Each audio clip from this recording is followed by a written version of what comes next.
All right, guys, so we're going to continue our discussion on complex numbers. We talked about two different types of forms in which complex numbers can be rewritten. You had the Cartesian, you also had polar form. We also introduced Euler's identity, which greatly improved how we could actually rewrite the complex number in polar form. Now we actually want to talk about the mathematical operations that you can actually perform with complex numbers. And just like regular numbers, you can define what it means to add, subtract, multiply, and divide complex numbers. So here, it's complex numbers.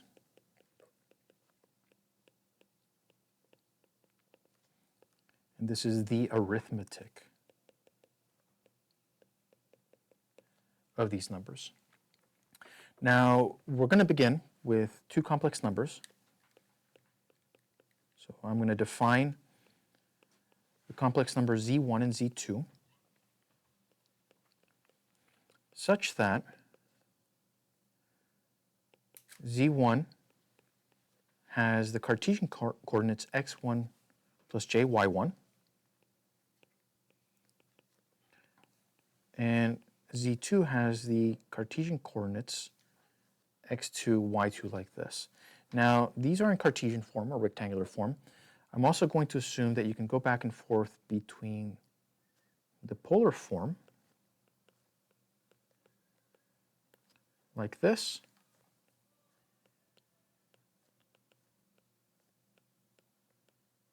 and like that.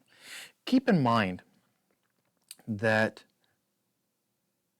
x1, y1, x2, y2, r1, r2, theta 1, and theta 2, all of these numbers, keep in mind that they're all real numbers. The only imaginary unit that shows up in these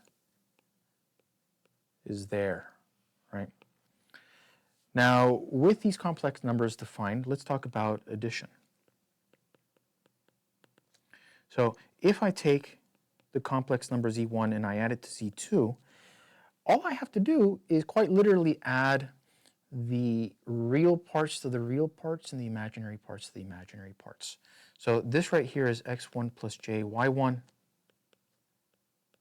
in Cartesian, x2 plus j y2, and you can treat these as if they were algebraic quantities. I can rearrange these so that I have my real parts added together. I group my imaginary parts together, right? Factor out the value of j, and just add those y1s and y2s together. Notice that this operation itself is easy in Cartesian form. If this were to be in polar form, you would have to then turn it into Cartesian form to be able to actually add it together. So addition naturally occurs simply when it's in Cartesian. Similarly with subtraction, hopefully it's, again, since this is a review, should be no surprise that if you take z1 minus z2, this is the same thing as x1 plus j y1 minus x2 plus j y2. The minus sign that we actually have right here essentially distributes to this term and that term. I can grab and group my real parts together to get x1 plus x2, and then minus j y1 plus y2 like this. Again, notice that this operation is very easily carried out if the complex numbers are in Cartesian or rectangular form.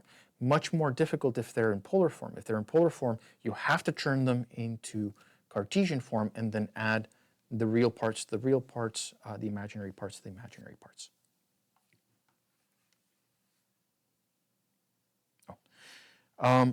We then have the multiplication. So if you were to take z1 times z2, you would have x1 plus j y1, x2 plus j y2. And one of the things that you could do is, if you had it in this particular form, you could actually perform that foiling operation, right? And then keeping in mind that j squared is equal to minus 1, You could actually group your real part with your real part and your imaginary part with your imaginary part. I'm sure that we can all agree that the formula that we're going to get here, if we actually FOIL these things and start grouping things together, it's going to be nasty. Multiplication, however, is very, very simple if you actually have these in polar form. So if I have z1 as r1e to the j theta 1 and z2 as r2e to the j theta 2, well, these parts right here, since they're real numbers, they just multiply as they would, as r1 times r2. While when I multiply these exponentials, right, one of the things that I can do is I can actually combine those exponentials because they have the same, they have the same base. I can actually combine them as I would any other exponents as e to the j theta 1 plus theta 2. Right? So multiplying complex numbers is much more easily handled when they're in polar form compared to when they're in Cartesian form. Same thing with division. I'm sure you can guess. So division, if you happen to have z1 divided by z2, where z2 is not identically to 0, then in Cartesian form, notice that this itself would be these two divided by one another. I'm sure that you can see that this is going to be a horrible mess no matter how you cut it. But if you actually rewrote these in polar form, you'd have r1 e to the j theta 1, r2 e to the j theta 2 like this. These magnitudes, as they're known, just divide as you would have real numbers, while what's inside the exponential you can rewrite as e to the j theta 1 minus theta 2, where the portion with the negative sign is what's in the denominator here. Notice once again that dividing complex numbers in polar form lends to much quicker calculations. If you happen to have them in Cartesian form, in general, it's much more useful to turn them into polar form and then actually divide them.